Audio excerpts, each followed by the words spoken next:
तो क्या किसी कोचिंग माफिया रंगा सियार लोग को फायदा पहुंचाने के लिए इस तरह का क्वेश्चन दिया गया या उन्हीं लोगों के द्वारा क्वेश्चन सेट करा गया? वहाँ पे खान सर आप देखिएगा कह रहे हैं कि 10 से कम सेट में क्वेश्चन दीजिए और नॉर्मलाइजेशन लागू कीजिए। बाहर आके कुछ शिक्षकों ने भी यही बात बोला कि खान सर ऐसा बोले, और खान सर बाद में क्या बोले, जब 6 दिसंबर को हम लोग आंदोलन कर रहे थे तो आंदोलन के समय वो नाखून कटाकर शहीद होने वाली बात, और बीपीएससी के सचिव ने भी वीडियो जारी करके कहा कि खान सर ने नॉर्मलाइजेशन का समर्थन किया था। अभ्यर्थियों को गुमराह करने के लिए और आंदोलन को कमज़ोर करने के लिए कह रहे हैं कि हम नॉर्मलाइजेशन के विरोध में हैं और गर्दनी बाग आ गए हैं चेहरा चमकाने। बाद में जाके गिरफ्तारी का झूठा खबर चलाते हैं, हॉस्पिटल में भर्ती हो जाते हैं। पटना पुलिस ने वीडियो जारी किया। नमस्कार, फर्स्ट ईयर झारखंड देख रहे हैं आप। मैं हूं आपके साथ सदन सिंह। लगातार सत्र में बीपीएससी सुर्खियों में रहा है, वो चाहे लाठीचार्ज का मामला हो, चाहे नॉर्मलाइजेशन का मामला हो, और अब जो है 13 दिसंबर को जो परीक्षा हुआ अब वो रद्द करने की बात तमाम अभ्यर्थी के द्वारा किया जा रहा है। गर्दनी बाग धरना स्थल पर शांतिपूर्ण तरीके से ये लोग रिक्वेस्ट कर रहे हैं, प्रदर्शन नहीं रिक्वेस्ट कर रहे हैं। हमारे साथ छात्र नेता दिलीप हैं। दिलीप, सबसे पहला सवाल ये है कि 912 सेंटर में से एक सेंटर का परीक्षा रद्द क्यों किया गया? देखिए, जब एक परीक्षा केंद्र पे इस तरह की गड़बड़ी हुई है और 1 बजे जो क्वेश्चन बाहर आया है, अब मोबाइल अंदर गया उसी सेंटर पे जो वीडियो में दिख रहा है, तो हो सकता है और भी सेंटर पे मोबाइल गया हो और आंसर भेज दिया जा सकता है, ये भी संभावना बनती है ना। तो इसकी जांच होनी चाहिए और पूरी परीक्षा को रद्द किया जाए, फिर से सभी अभ्यर्थियों के लिए री एग्ज़ाम हो। और ये जो सिर्फ 12,000 बापू परिसर वाले का परीक्षा लेने की बात कर रहे हैं दोबारा, तो इससे क्या नुकसान होगा?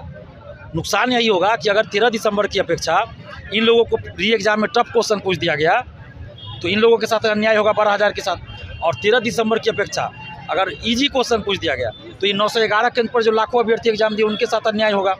और ये जो 12,000 अभ्यर्थियों के लिए मेंस होगा तो उनको मेंस के लिए ज़्यादा समय नहीं मिला, क्योंकि अभी पीटी के लिए फिर पढ़ेंगे। तो इसलिए सभी के साथ न्याय हो, एक समान अवसर मिले सबको।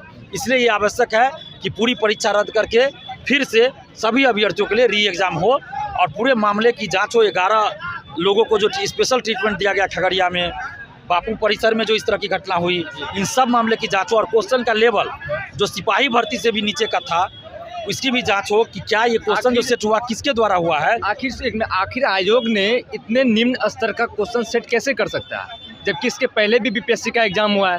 इस तरीके का आयोग के चेयरमैन बराबर कह रहे थे कि यूपीएससी लेवल का क्वेश्चन रहेगा, यूपीएससी लेवल का रहेगा। 69 का देखिए, 68 का देखिए, उससे पहले का देखिए, और 17वीं का देखिए। ज़मीन आसमान का अंतर है।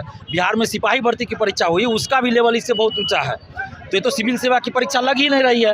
तो क्या किसी कोचिंग माफिया रंगा सियार लोग को फायदा पहुंचाने के लिए इस तरह का क्वेश्चन दिया गया या उन्हीं लोगों के द्वारा क्वेश्चन सेट करा गया? ये तो जांच का विषय है। इसलिए मैं मांग कर रहा हूँ कि पूरे मामले की निष्पक्षता के साथ जांच हो। आर्थिक अपराध इकाई पटना से या सीबीआई से या सुप्रीम कोर्ट के चीफ जस्टिस के दिशा निर्देशन में न्यायिक जांच। बापू परीक्षा परिसर में एग्जाम हुआ जो कि एशिया के सबसे बड़े परीक्षा केंद्र में से एक है, लेकिन वहाँ ये बताया गया आयोग की तरफ से कुछ असामाजिक तत्वों के द्वारा वहाँ हुड़दंग किया गया और एग्जाम को बाधित किया गया, जो कि वहाँ का परीक्षा रद्द कर दिया गया। ये हुड़दंग किया गया असामाजिक तत्वों के द्वारा, ये बात आयोग की तरफ से कही जा रही है। तो आयोग अगर ये बात बोल रही है तो फिर आयोग को ही जवाब देना चाहिए कि सारे असामाजिक तत्वों का सेंटर आपने वहाँ कैसे दे दिया? क्या इत्तेफाक था, संजोग था या कोई सेटिंग था? क्वेश्चन जो है सबको क्यों नहीं मिला? क्या इसके पीछे कोई साजिश थी, कोई सेंटर मैनेज या फिर पेपर लीक का मुद्दा है? तो ये भी जांच होनी चाहिए ना। इसलिए मैं कह रहा हूँ पूरे मामले की जांच हो कि क्वेश्चन कैसे कम गया, उसका क्वेश्चन कहाँ गया। और 30 अक्टूबर को जो शिक्षकों के साथ मीटिंग बीपीएससी ने किया, प्राइवेट कोचिंग शिक्षकों, क्या आज तक किसी भर्ती आयोग ने और खासकर संवैधानिक भर्ती आयोग ने किसी प्राइवेट कोचिंग शिक्षक के साथ में कोई मीटिंग किया है? इस तरह इनको मीटिंग करना था तो पटना यूनिवर्सिटी के प्रोफेसर से करते, दिल्ली यूनिवर्सिटी के प्रोफेसर से करते, अन्य जो सरकारी यूनिवर्सिटी है या कॉलेज है उनके प्रोफेसर से करते, यूपीएससी के रिटायर्ड चेयरमैन से करते, बीपीएससी के रिटायर्ड चेयरमैन के साथ मीटिंग करते। लेकिन वहाँ पे खान सर आप देखिएगा कह रहे हैं कि 10 से कम सेट में क्वेश्चन दीजिए और नॉर्मलाइजेशन लागू कीजिए। बाहर आके कुछ शिक्षकों ने भी यही बात बोला कि खान सर ऐसा बोले, और खान सर बाद में क्या बोले, जब 6 दिसंबर को हम लोग आंदोलन कर रहे थे तो आंदोलन के समय वो नाखून कटाकर शहीद होने वाली बात, और अभ्यर्थियों को गुमराह करने के लिए और आंदोलन को कमज़ोर करने के लिए कह रहे हैं कि हम नॉर्मलाइजेशन के विरोध में हैं और गर्दनी बाग आ गए हैं चेहरा चमकाने। और बाद में जाके गिरफ्तारी का झूठा खबर चलाते हैं, हॉस्पिटल में भर्ती हो जाते हैं। पटना पुलिस ने वीडियो जारी किया कि खान सर को गिरफ्तार नहीं किया गया और न ही बुलाया गया, वो खुद आए थे, खुद चले गए। और बीपीएससी के सचिव ने भी वीडियो जारी करके कहा कि खान सर ने नॉर्मलाइजेशन का समर्थन किया था। तो ये समझ जाइए कि किस तरह से ये, और इन लोगों का जो पढ़ाने का स्तर है उसी लेवल का क्वेश्चन 13 दिसंबर को आया है। तो इस पूरे मामले की हम चाहते हैं कि जांच हो, आर्थिक अपराध इकाई से या सीबीआई से जांच हो कि क्या है, सच्चाई सामने आना चाहिए। मैं यही नीतीश कुमार जी से हाथ जोड़कर विनती करता हूँ। लेकिन एक जब बापू परीक्षा परिसर में जब ये माहौल बना, प्रश्न पत्र अभ्यर्थी ओएमआर सीट लेके बाहर आए, तो उनमें से हमें कई लड़की कई लड़का दिल्ली और महाराष्ट्र झारखंड के मिले। क्या वो असामाजिक तत्व थे? वो अभी तो बीपीएससी के चेयरमैन ही बताए ना कि जिनको वो असामाजिक तत्व बोल रहे हैं, तो फिर कैसे परीक्षा रद्द कर दी इन्होंने, और वो मोबाइल अंदर कैसे चला गया। और ये वीडियो जो आप बाहर देख रहे हैं, तो और भी परीक्षा केंद्र पे भी मोबाइल हो सकता है गया हो सकता है। मोबाइल कैसे घुसा अंदर? जब एक सेंटर पे चला गया तो दूसरे सेंटर भी हो सकता है गया हो। 11 लोग को स्पेशल ट्रीटमेंट वहाँ सर्किट हाउस में खगड़िया में मिला कि कहाँ, तो उसकी भी जांच होनी चाहिए कि क्या सेंटर के अंदर भी स्पेशल ट्रीटमेंट भी ना।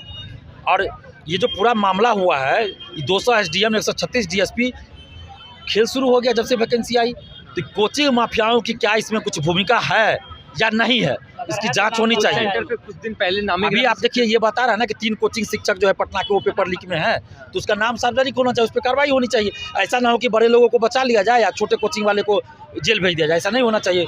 जो भी इसमें शामिल हो, सब पे कार्रवाई होनी चाहिए। लेकिन ईओ की डरार पे 3 कोचिंग संचालक हैं। लेकिन सबसे बड़ी बात यह है दिलीप कि पहले ये भी कहा गया कि आयोग की तरफ से नॉर्मलाइजेशन जो है वो नहीं होगा, या फिर आयोग की तरफ से स्पष्ट नहीं था। लेकिन कई बातें आयोग ने स्पष्ट नहीं किया। लेकिन अभी जो मामला है, हालिया जो मामला है, वो एक परीक्षा सेंटर का एग्जाम रद्द किया गया, बाकी सबका नहीं किया गया है।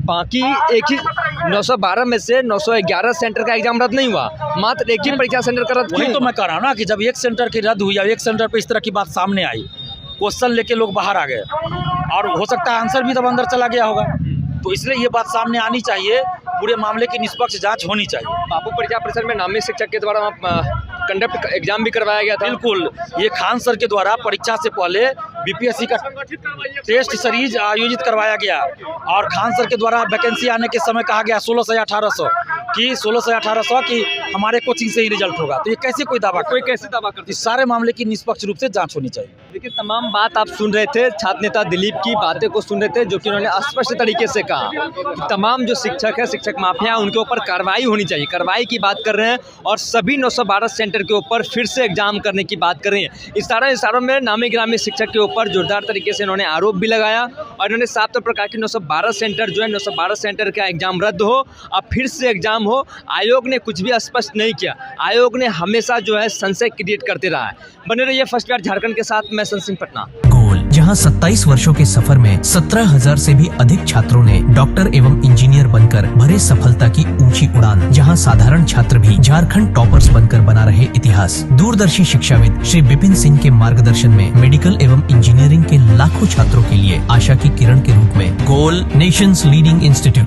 भारतीय जनता पार्टी का सदस्य बनने के लिए 8800002024 पर मिस्ड कॉल करें। निवेदक, भारतीय जनता पार्टी, बिहार।